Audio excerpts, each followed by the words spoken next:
Have you ever looked in the mirror and wondered, how do I run for Congress? Well, here's the short answer. You get your name on the ballot and you start asking people to vote for you. That's how you run for Congress. Now, if you would like to know how to run for Congress and win an election, there is just a little bit more to it. Stick with me because I'm going to tell you how it's done.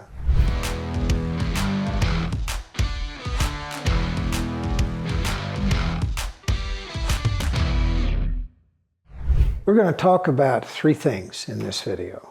Number one is knowing your why.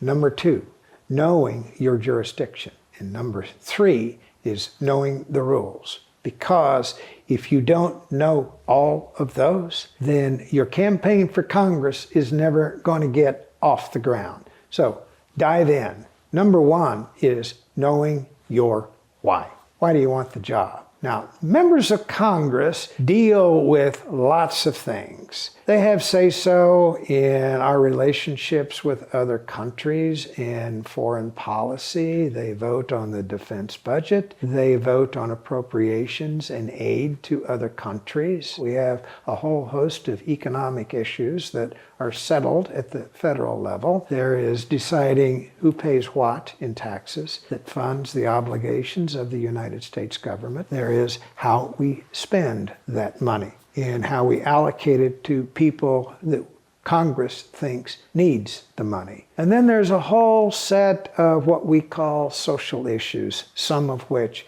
are dealt with at the federal level, including gun policy, abortion, penalties for certain kinds of crime, immigration, education, and we could think of a lot more, but those are the three broad categories that you're going to have to deal with as a member of Congress. Now, when you're running for Congress, voters in your jurisdiction are going to ask you why you want the job or what you're going to do with the job, and you need a set of cogent answers to these whole host of things that you're going to deal with as a member of Congress. So, which brings up what's in your head. If you don't know all of the responsibilities associated with being a member of Congress and all the issues that you're going to have to be deciding on behalf of your constituents, you owe it to yourself to educate yourself on what those responsibilities are. You also owe it to yourself to be up to date on news during the course of your campaign, because you're running for a job. There are only 435 members of Congress in the United States if you're running here, and no matter where the Congress is in the country you are, or the Parliament. There are a limited number of people who have that responsibility. Your constituents are going to expect that you understand the powers of the office.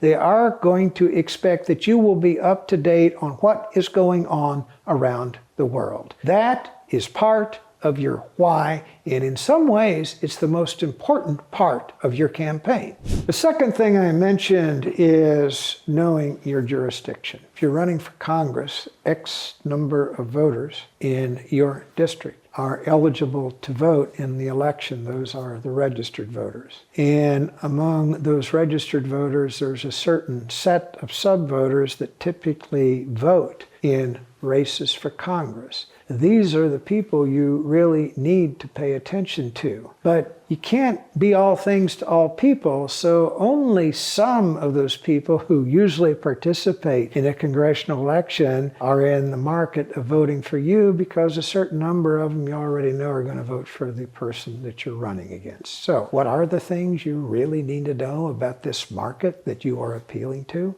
Here's some fundamental things. You really need to know their voting history. It'd be nice to know their address and their phone number, including their cell phone. It would be nice if you knew what the average median income is in your jurisdiction, the gender of the likely electorate, the age distribution of the electorate, how many young versus old people vote, the race and the ethnicity of voters in your jurisdiction, whether people in your jurisdiction are primarily renters or own their own home. This is just a touch and a tad of the demographic information that you need in order to properly craft a compelling campaign message to the people who need to hear what you have to say. Now, if you do not know where to get that information, leave your question in the comments section and I will tell you where to find it.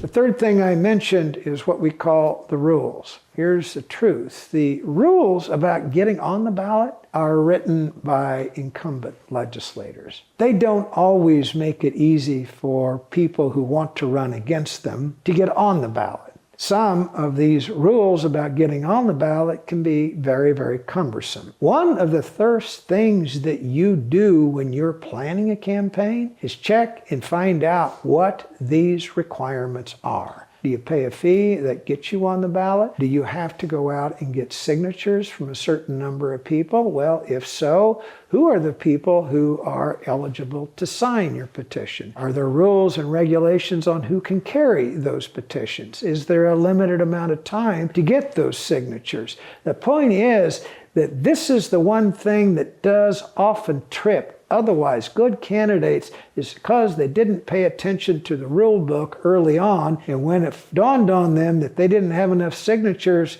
they missed the deadline because they didn't spend enough time early getting them done. There's a second thing, if you're running for Congress, that's kind of required. You will have to file a committee with the Federal Election Commission once you have raised more than $5,000. You will be required to report who gave you that campaign contribution, and you will be required to report how you spend your money, and those reports have to be filed on time every so often. This is just a sample of the rules that you need to know, because otherwise it's a bad day when you find out you can't get on the ballot.